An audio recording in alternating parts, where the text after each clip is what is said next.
시청자 비평 플러스에서 YTN을 들여다봅니다. 지난 5월 한 남성이 귀가하던 여고생을 납치하려다 잔혹하게 살해했습니다. 피해자를 도우러 달려온 남학생에게도 흉기를 휘둘러 중상을 입혔는데요. 단순 우발적 범행이었다는 피의자의 주장, 그렇게 묻힐 뻔했던 장윤기 사건은 숨겨진 진실들이 드러나며 큰 파장을 일으키고 있습니다. 오늘 뉴스 리뷰와의 시간은 장윤기 사건 및 강력범죄 소식을 전하는 YTN의 보도를 살펴봅니다. 화면 너머의 목소리까지 듣고 답해드립니다. 시청자 톡톡와이로 도착한 의견들 함께 들어보시죠.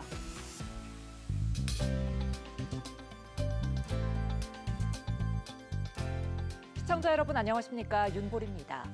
무더운 여름이면 시원한 계곡이나 바다를 찾아 물놀이 즐기는 분들 많으실 텐데요. 더위를 식혀주는 물놀이는 여름철 큰 즐거움이지만 한순간의 방심이 큰 안전사고로 이어질 수도 있습니다. 행정안전부도 물놀이를 할 때는 구명조끼를 꼭 착용하고 안전요원이 있는 지정된 구역에서만 물놀이를 즐길 것을 당부했는데요. 올여름 시원함도 안전도 모두 챙기시길 바라면서 이번 주 시청자 비평 플러스 뉴스 리뷰와이부터 시작합니다.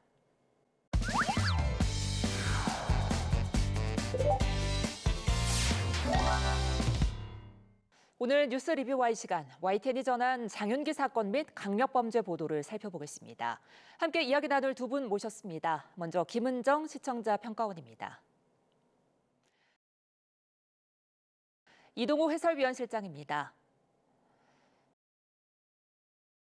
장윤기 사건은 현재 2라운드에 접어들었습니다. 사건의 본질이 달라졌고 사회적 공분 대상이 장윤기 개인에서 공권력의 은폐, 유착 의혹 등으로 옮겨갔다는 점에서 그렇습니다.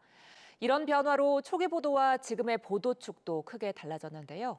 자, 평가원님, 장윤기 사건 초기 보도부터 좀 짚어주실까요? 예. 사건이 발생한 건 지난 5월 5일 0시 10분쯤이었습니다.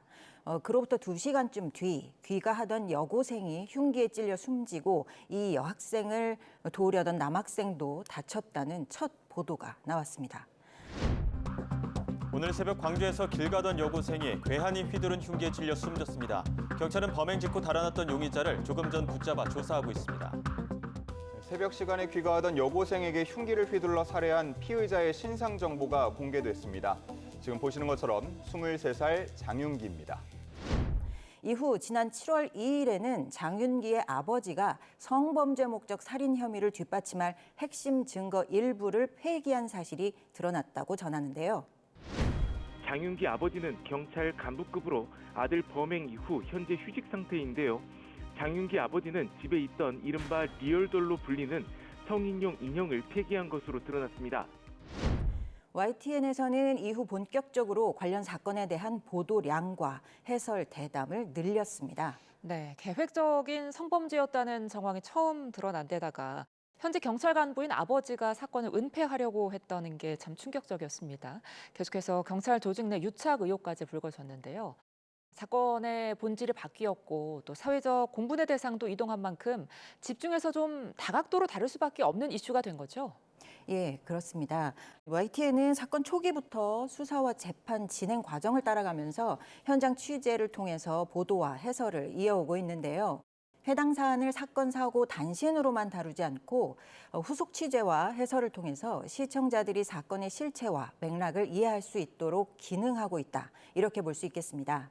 이처럼 정치, 사회 이슈 그리고 성범죄와 연관된 강력범죄를 다룰 때 언론이 담당해야 할 사회적 역할을 중심으로 오늘은 YTN의 관련 보도를 살펴보고자 합니다. 네, 뉴스 빅데이터 분석 시스템을 활용해서 조사를 해오셨다고 들었는데요. 좀 짚어주시죠. 예. 뉴스 포털 사이트 빅카인지에서 사건이 일어난 2026년 5월 5일부터 7월 12일까지 YTN 보도 중에 제목과 본문에 장윤기 또는 여고생 살해, 여고생 피살을 포함하고 있는 기사를 검색한 결과 총 373건이 추출되었습니다. 특히 보도량은 7월 2일 핵심 증거를 경찰인 아버지가 폐기했다는 소식이 알려진 이후에 늘었습니다. 그리고 이 시기부터 보완 수사권이 연관어로 자주 등장하게 됩니다. 이 지점에서 언론의 강력한 기능이자 영향력인 의제 설정과 프레이밍과 관련해서 생각해 봐야 합니다. 의제 설정이론은 미디어가 특정 이슈에 대해 주목하고 또 반복 보도함으로써 수용자의 의제, 즉 여론에 영향을 미칠 수 있다는 이론입니다. 네, 그러니까 미디어가 무엇을 어떻게 보도하고 해설하느냐에 따라서 시청자가 영향을 받을 수 있다는 이론인 거죠? 맞습니다. 이때 사안에 대한 미디어의 관점, 미디어의 프레이밍이 수용자가 해당 이슈를 이해하고 인식하는 데 영향을 미친다는 것입니다. 미디어가 무엇을 선택하고 강조하느냐, 반대로 무엇을 배제하고 드러내지 않느냐에 따라 수용자가 해당 이슈를 판단하는 관점이 달라질 수 있다는 것이죠. 최근 검찰 보안수사권 존폐 문제는 우리 정치사회 분야에서 뜨거운 쟁점이 되고 있습니다. 이러한 사안에 대해서 언론은 정책과 제도 변화로 인해 야기될 수 있는 문제점을 점검하고 또 보완할 수 있도록 날카로운 질문을 제기해야 합니다. 그러기 위해서는 다양한 의견이 표출되고 조정할 수 있도록 공론장 역할을 수행해야 하고요. 예, 그렇다면 YTN이 그 공론장 역할을 좀 잘 수행하고 있습니까? 이 사안에 대한 YTN의 보도를 분석해 보니 전자의 역할은 잘 수행하고 있다. 그러나 후자에 대해서는 아쉬움이 많다. 이렇게 정리할 수 있을 것 같습니다. 예. 좀 더 구체적으로 들어가 보면 YTN에서는 장윤기 사건을 최근 검찰 보안수사권 문제와 연결해서 다루고 있는데요. 그런데 해당 사안을 해설하는 대담에는, 특히 전문가 대담에는 검찰 출신 변호사를 포함해서 모두 법조인 패널들이 출연했습니다. 사안을 보는 시각은 모두 같았고요.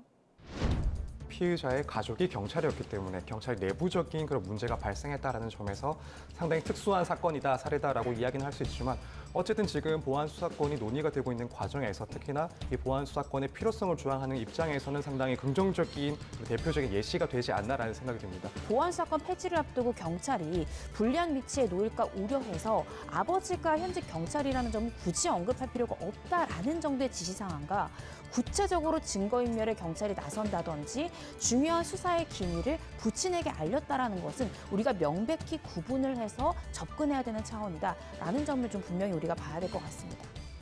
시청자 입장에서 관련 대담과 후속 온라인 콘텐츠들을 모아보면 YTN이 해당 사안에 대해 갖고 있는 의제 설정, 프레이밍 방향이 정해져 있는 것으로 해석될 수 있습니다. 또 뉴스 프레임의 관점에서 지난주 장윤기 사건 YTN의 보도 언어, 키워드들을 살펴볼 때 자주 등장하는 단어가 지역명이었습니다. 보도 과정에서 수사와 행위 주체를 설명하면서 광주경찰청, 광주광산경찰서 등이 정보 차원에서 언급되는 것은 문제가 없다고 보는데요. 다만 헤드라인이나 사건명을 선정할 때에는 주의가 필요하다고 봅니다. YTN 보도를 살펴보니 사건을 명명할 때, 앵커가 리드 멘트를 할 때도 광주 여고생 살인 사건과 장윤기 사건을 혼용해서 사용하는 경우가 있었습니다. 네, 지난 5월 광주 여고생 살인 사건의 피의자인 장윤기의 부친이 사건의 핵심 증거들을 폐기했다는 의혹에 대해 경찰청이 오늘 현지 감찰을 진행하고 있습니다. 광주 여고생 살인 사건의 피고인 장윤기가 내일 2차 공판에 출석합니다. 첫 공판에서 입장 표명을 미뤘던 범행 동기에 대해서 어떤 식으로 진술할지 주목됩니다. 이정미 기자입니다. 강력범죄에 대해 연속 보도할 때 특히 YTN과 같은 24시간 보도 전문 채널에서는 보도의 사회적 영향을 고려해서 내부적으로도 보도 용어를 조정하고 통일하는 절차가 필요하다고 봅니다.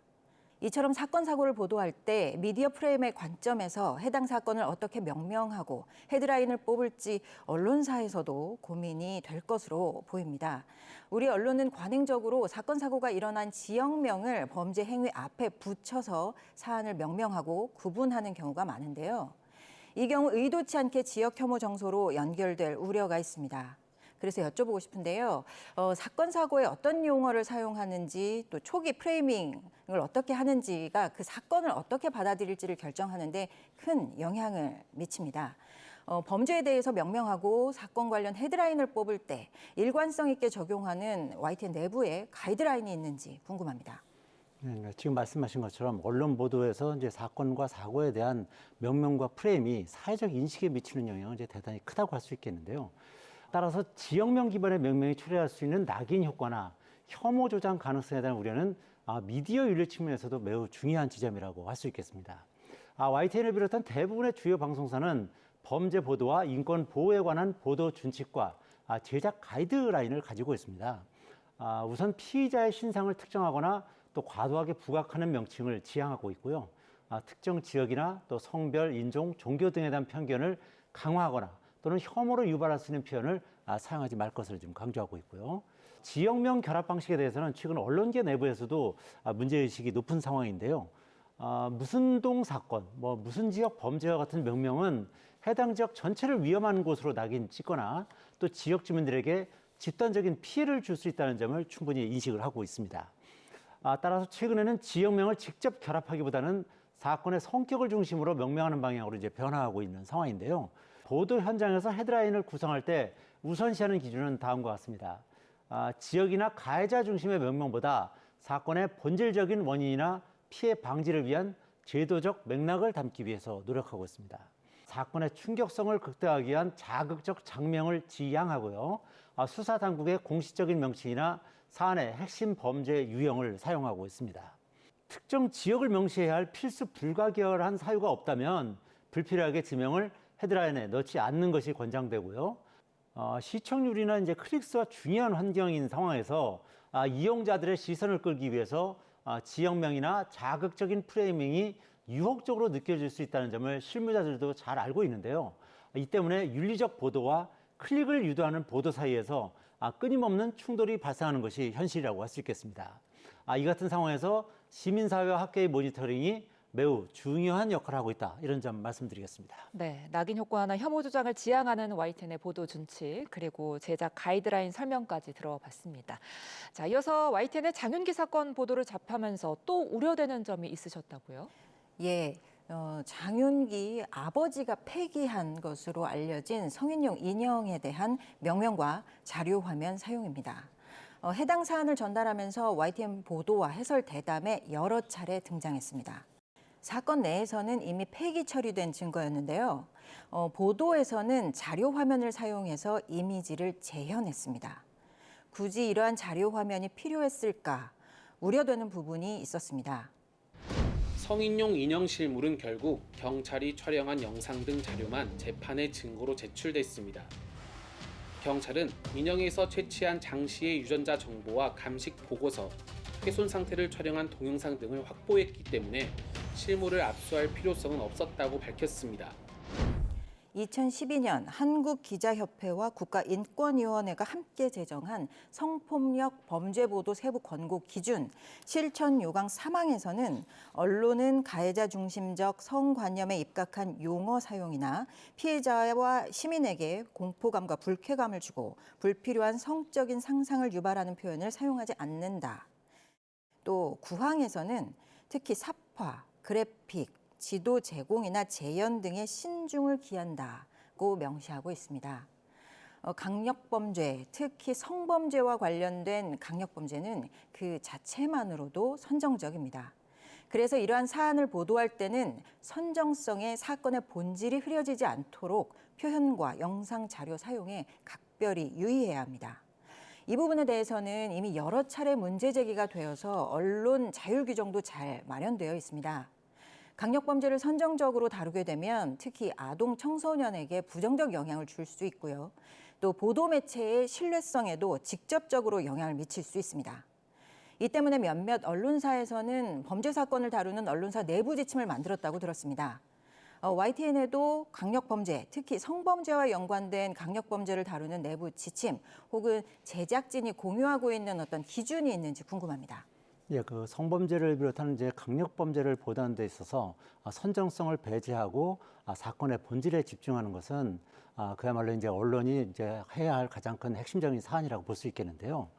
YTN은 단순한 준칙을 넘어서 보도국 내에서 공유하고 있는 구체적이고 엄격한 제작 가이드라인을 운영하고 있습니다. 우선 사건의 자극성을 줄이고 시청자의 불필요한 감정적 동요나 모방 범죄를 막기 위해서 엄격한 영상 제작 기준을 두고 있습니다. 사건을 시각적으로 재구성하는 재현 영상 제작 시에 범행 장면을 직접적으로 묘사하는 것을 원칙적으로 금지하고 있습니다. 혈흔이나 흉기, 신체 부위 등을 연상시키는 선정적인 그래픽이나 자극적인 색감의 사용을 제한하고 있고요. 대신에 사건의 구조나 수사 상황을 보여주는 객관적인 지도나 도표 등을 활용하고 있습니다. 피해자가 누구인지 특정할 수 있는 거주지나 동선 등 정보를 철저하게 배제하고 있고요. 또 피해자의 고통을 상세히 전하거나 상상력을 자극하는 식의 보도 방식을 차단합니다. 범죄를 다룰 때 사용하는 단어 하나가 사건의 성격을 어떻게 규정할지 결정하기 때문에 실무자들은 다음의 기준을 공유하는데요. 끔찍한, 잔혹한과 같은 감정적인 형용사를 제목이나 도입부에 사용하지 않고 있고요. 대신에 특수강간, 살인, 스토킹 범죄 등 법률적이고 객관적인 용어를 사용해서 사안을 정의하고 있습니다. 범죄자의 과거 행적을 지나치게 상세하게 다뤄서 그를 영웅화하거나 또는 범행의 서사를 정당화하는 미화를 경계하고 있습니다. 특히 아동과 청소년이 사건을 접할 가능성을 고려해서 범죄 보도의 수위를 조정하고 있고요. 자극적인 내용을 보도할 때 경고 자막을 삽입하는 등의 조치를 취하기도 합니다. 이러한 기준이 현장에서 잘 지켜지도록 보도 전 데스크와 편집 과정에서 담당 부장이나 데스크가 선정적인 문구나 불필요한 영상 요소가 포함되지는 않았는지 다단계로 철저하게 점검하고 있고요. 또한 방송 이후에 시청자들의 반응이나 방송통신심의위원회 지적사항을 보도국 내부에서 공유하고 있고요. 차후에 유사 사건 보도 시에 동일한 실수를 반복하지 않도록 각별하게 주의를 기울이고 있는 상황입니다. 네, 영상 제작 기준부터 범죄 미화를 주장하지 않는 편집 방향까지 짚어주셨습니다. 이번 사건 초기 보도에서 언론이 반성할 부분이 적지 않습니다. 강력범죄에 대한 사회적 관심이 큰 만큼 언론의 보도는 그만큼 무거운 책임을 갖게 되는데요. 책임 있는 보도를 위해 고민하고 계속 노력하겠습니다.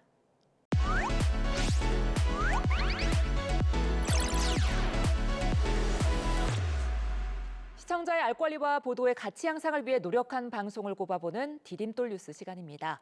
평가원님, 이번 주 주목할 만한 보도 어떤 게 있었습니까? 이번 주 디딤돌 뉴스로는 지난 5월부터 장윤기 사건을 현장 취재한 나현호 기자의 보도를 꼽았습니다. 나현호 기자는 지난 5월 사건 발생 시점부터 재판이 진행되고 있는 현재까지 경찰청과 법원을 찾아 취재와 보도를 이어왔습니다. 그래서 현장 취재 기자로서 강력범죄를 취재하고 보도할 때 느껴지는 취재 분위기와 보도상의 특이점, 또 문제점 등에 대해서 고민하는 부분이 있을지 궁금합니다.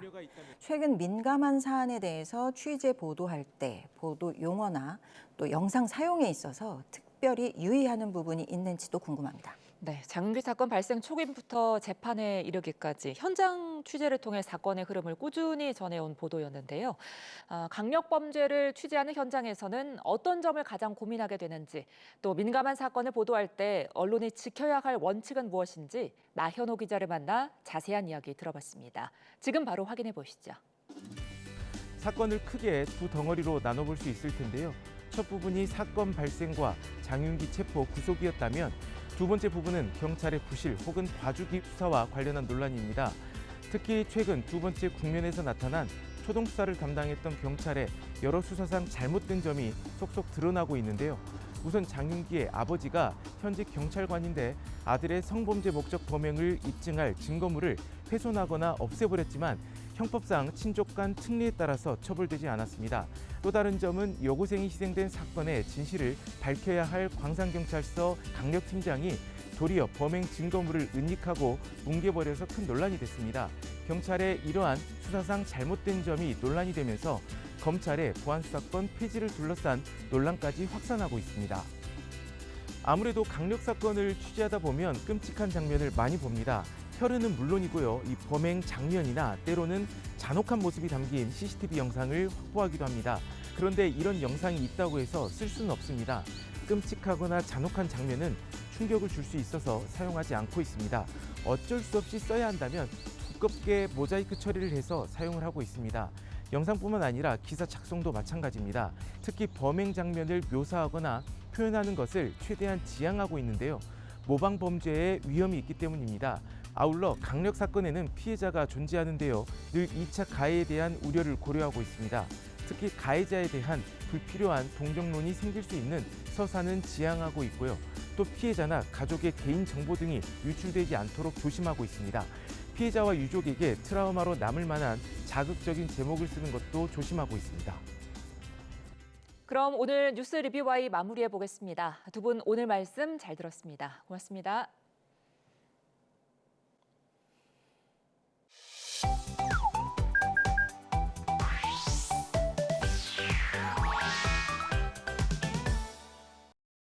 뉴스는 전달로만 끝나지 않습니다. 뉴스를 본 시청자의 생각이 더해질 때 비로소 완성되는데요. YTN을 향한 시청자의 목소리를 듣고 YTN이 답하는 시청자 톡톡 Y 시간입니다. 오늘은 어떤 의견이 들어왔을까요? 지금 바로 확인해 보시죠. 안녕하세요. 황지연입니다. 뉴스를 보다 생긴 궁금증, 이 시간에 속 시원하게 풀어드리겠습니다. 그럼 시청자 톡톡 Y 첫 번째 보도부터 살펴볼까요?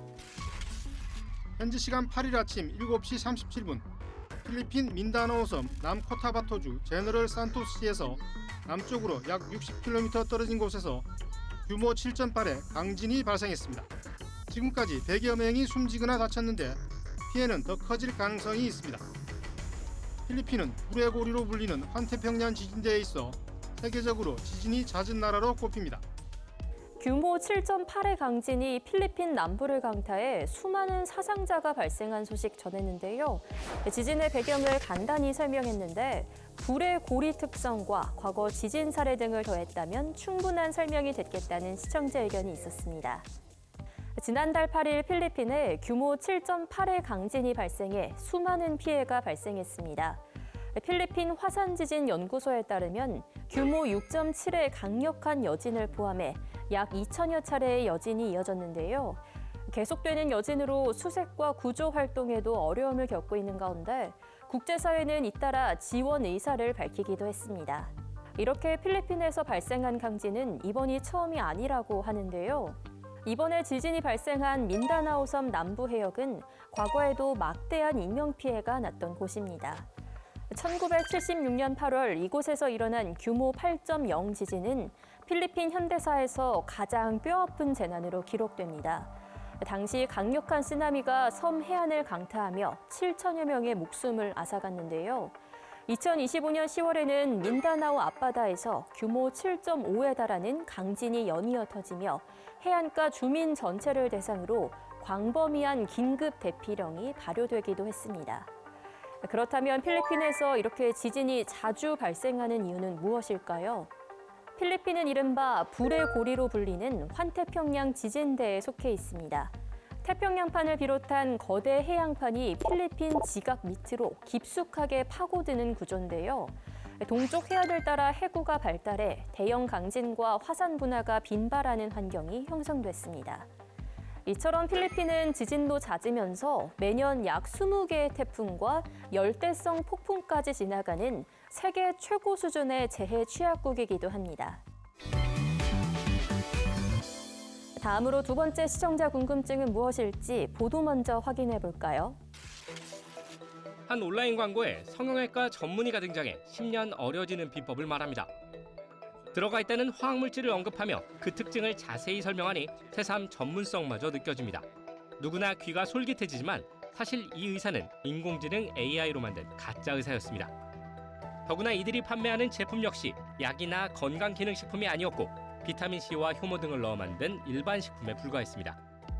AI로 만든 가짜 의사를 내세운 불법 광고 실태에 대해 보도했는데요. 관련해 AI 허위 광고에 대한 제도적 대응 현황도 함께 소개됐으면 좋겠다는 시청자 의견이 전해졌습니다. 최근 AI나 딥페이크 등 신기술을 활용한 허위, 과장 광고가 SNS에서 확산하고 있습니다.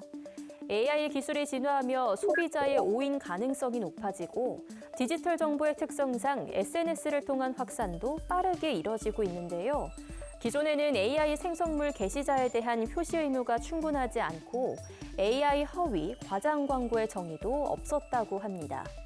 이에 지난해 12월 제7회 국가정책조정회의에서 AI 등을 활용한 시장 질서 교란 허위 과장 광고 대응 방안을 확정했습니다.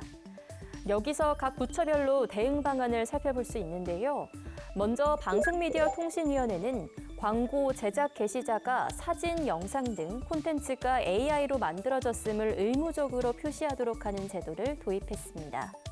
플랫폼 이용자의 표시 삭제, 훼손도 금지되며 플랫폼 기업은 게시자에게 표시 의무를 고지하고 이행 여부를 관리해야 하는데요. AI 기반 허위 광고의 상당수가 건강기능식품, 의약품, 의료기기 분야에서 발생한다는 점을 고려해 관련 광고를 방송미디어통신심의위원회의 서면 심의 대상에 포함시키기로 했습니다. 앞으로 심의 요청 후 24시간 안에 신속 심의가 이뤄져 확산 전 단계에서 차단이 가능합니다. 또 국민 피해 우려가 큰 경우 플랫폼 기업에 대한 긴급 시정 요청 절차가 도입돼 정식 심의 전 차단이 가능해졌습니다. 뿐만 아니라 과학기술정보통신부는 AI 기본법에 맞춰 AI 생성물 표시, 활용 가이드라인을 마련해 투명성을 높인다는 방침이고요.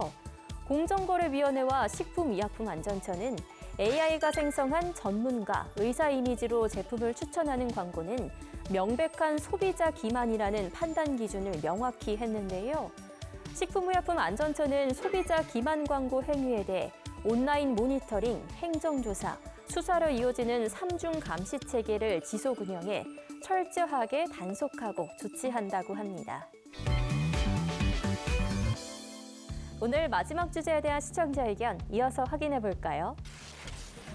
119 특수대응단 헬기가 구조용 호이스트를 내립니다.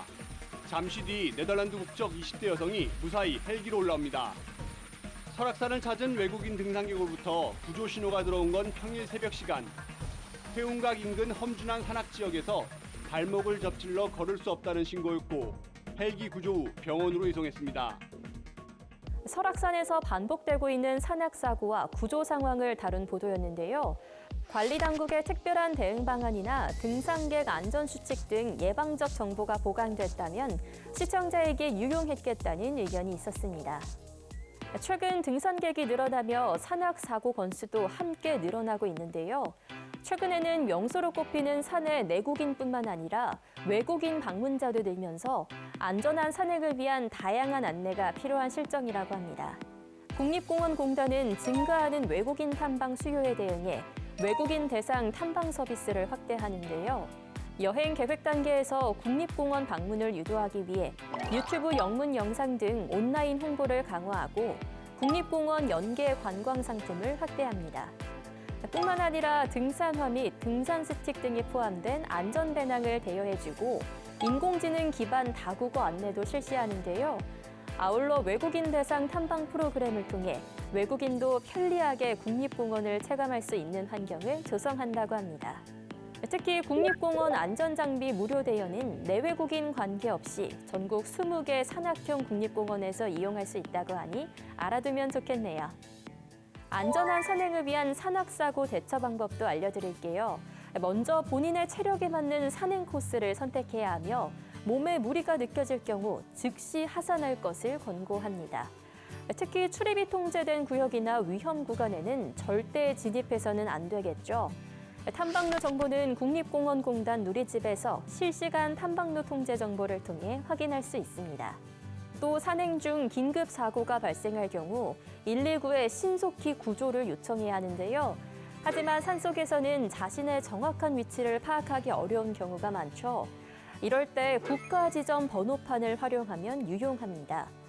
국가지점 번호는 국토를 가로, 세로, 10m 단위로 나누어 부여한 고유 위치 번호로 도로명 주소가 없는 등산로, 산악지대 등에 주로 설치돼 있는데요.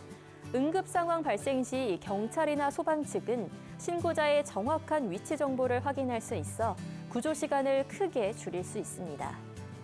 또 행정안전부가 제공하는 안전 디딤돌 앱에서는 긴급 재난 문자, 국민 행동 요령, 대피소, 병원 위치 등 다양한 재난 안전 정보를 확인할 수 있는데요. 등산 전 해당 서비스를 통해 산악 대피소를 조회해 대피소의 수용 인원과 예약 방법 등을 확인할 수 있고요. 이 밖에도 화장실, 탐방 안내소 등 산행에 필요한 다양한 정보가 제공된다고 합니다. 혹시나 산행을 앞두고 계시다면 만약의 상황에 대비해 오늘 소개해드린 정보들 미리미리 저장해 두시기 바랍니다. 여러분이 남겨주신 궁금증 오늘도 속 시원히 풀리셨을까요? 다음 시간 알찬 내용으로 찾아오겠습니다. 그럼 다음 주에 만나요.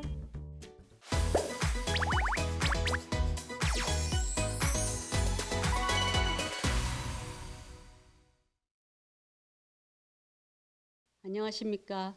2026년 7월 YTN-DMB 시청자위원회 회의를 시작하도록 하겠습니다.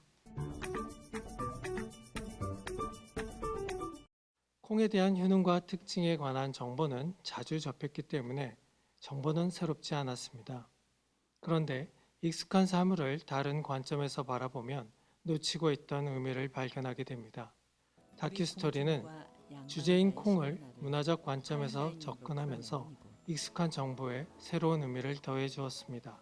파인다이닝의 식재료가 되어 미식가들의 관심을 받고 있는 콩 이야기를 들려주었습니다. 집에서 발효시킨 콩은 청국장이 되어 고급스럽고 건강한 궁중 요리를 조리할 때도 쓰이게 되었습니다. 하나하나는 익숙한 재료들인데 어떻게 조화를 이루느냐에 따라 새로운 음식이 됩니다. 셰프의 레시피로 콩은 새로운 음식이 되었습니다. 시작을 알 수 없는 콩의 시간은 아직까지 진행 중이며 현재를 사는 우리 삶에도 여전히 긍정적인 영향을 미치고 있습니다. 특히 인상 깊었던 부분은 세계유산의 등재 기준을 설명하는 과정이었습니다. 많은 사람들이 세계유산은 오래되거나 아름다운 장소라고만 생각하기 쉽지만 방송은 탁월한 보편적 가치라는 개념을 중심으로 자연과 역사, 문화, 공동체의 삶까지 함께 담아야 한다는 점을 알기 쉽게 설명했습니다. 또한 세계유산위원회를 준비하며 우리나라가 국제사회에 제시한 콜라보레이션 역시 인상 깊었습니다. 세계유산이 전문가들만의 어려운 이야기에 머무는 것이 아니라 누구나 자신의 삶과 연결된 이야기로 느낄 수 있어야 한다는 철학이 깊은 공감을 주었습니다. 과거의 기록을 현재의 문화로 이어가는 세계유산을 보다 가깝게 경험할 수 있도록 한 점은 K-헤리티지가 앞으로 나아가야 할 방향을 잘 보여주었습니다. 전체적인 구성은 매우 단순해 보입니다. 콩을 중심으로 콩농사와 생산, 콩을 활용한 요리법 등을 보여주면서 콩의 효능뿐 아니라 요리법, 식사법과 건강, 그리고 콩과 관련된 본인의 이야기 등을 잔잔하게 들려줍니다. 경기 양평에서 사찰 음식 1호 명장 스님은 본인이 왜 콩요리에 관심을 갖게 되었는지, 수락관 궁녀였던 할머니와 외할머니가 사돈을 맺으면서 자연스럽게 본인이 요리에 입문하였고 또 건강이 악화되어 음식을 통해 건강을 회복했던 이야기를 흥미롭게 풀어갑니다. 동양식이라 불리우는 쑥콩죽이나 두부장 같은 다소 생소한 콩요리를 만들고 그 효능을 소개하는 과정에서 점점 스님의 이야기에 빠져들게 됩니다. 시청자들은 그들의 이야기를 통해 콩과 함께한 시간을 이해하고 공감과 감동을 느끼게 됩니다.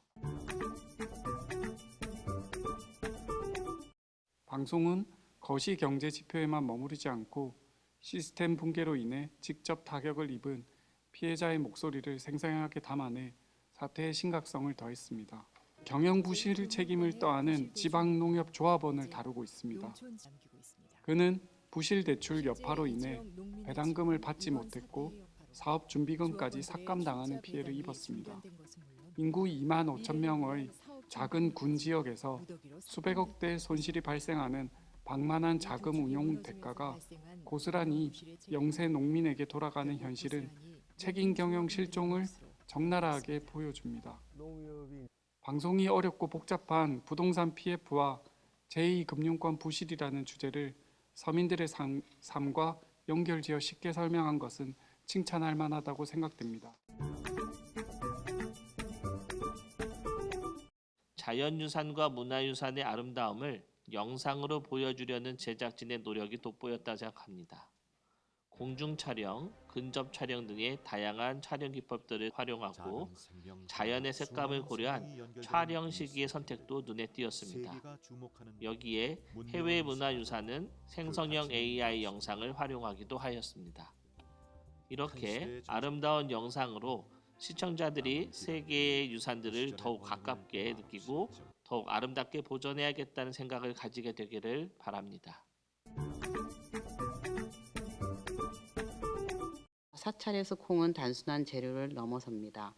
조선시대 땐 왕실의 제사에 쓸 두부를 따로 만들어 바치던 사찰인 조포사가 따로 있었다고 하는 부분은 두부가 우리나라의 중요한 음식 중 하나였다는 사실을 고증하고 있구나라는 느낌도 받았습니다. 방송의 3분의 2쯤 지난 시점에서 박상현 막 컬럼니스트가 우리 한국 사람들만큼 콩의 시간을 완벽하게 활용하는 민족은 없다라고 하면서 콩의 시간이란 단어를 씁니다. 여기서 드디어 콩의 시간이 무엇인지 어렴풋이 감지하게 됩니다. 하지만 초반부의 콩의 시간, 콩의 발효 과정 등을 제대로 보여주면서 콩의 시간을 제대로 정의해줬다면 시청자들에게 방송의 의미와 주제를 처음부터 제대로 전달하지 않았을까 하는 아쉬움이 들었습니다. 대한민국 자본 공급의 한 축을 담당하는 제2금융에 대하여 다시 생각해보는 계기가 되는 프로그램이었습니다. 제2금융이라 함은 은행을 제외한 금융기관으로 은행이 충족하기 어려운 금융 수요를 보완하기 위하여 형성되었습니다. 대표적으로 저축은행, 농협, 신협, 새마을금고 등을 포함하는 상호금융, 보험사, 증권사, 카드사, 캐피탈 등이 포함됩니다. 200억대 전세 사기를 부른 대전의 다세대 주택 임대 사업자는 징역 13년을 선고받았지만 피해자들의 문제가 해결되지 못했고 계약구조 추적 과정에서 특정 금융기관의 이름이 대출에 관련하여 반복 등장함을 발견하였습니다. 새마을금고, 지역조합 등 제2금융권을 둘러싼 문제가 발생하는 구조적 한계가 드러나고 있는 것입니다. 영세하고 전문성이 떨어지는 등 무능한 시스템은 전세 사기를 넘어 부동산 개발 시장 전반으로 번지고 제2금융권을 위험하게 여기게 하였습니다. 다소 무거운 주제였으나 역시 한 번쯤은 집중 들여다봐야 할 사항이었으므로 다큐 프로그램에서 다루어 주어 감사하고 유익한 시청이었습니다. 이상으로 2026년 7월 YTN-DMB 시청자위원회 회의를 모두 마치도록 하겠습니다.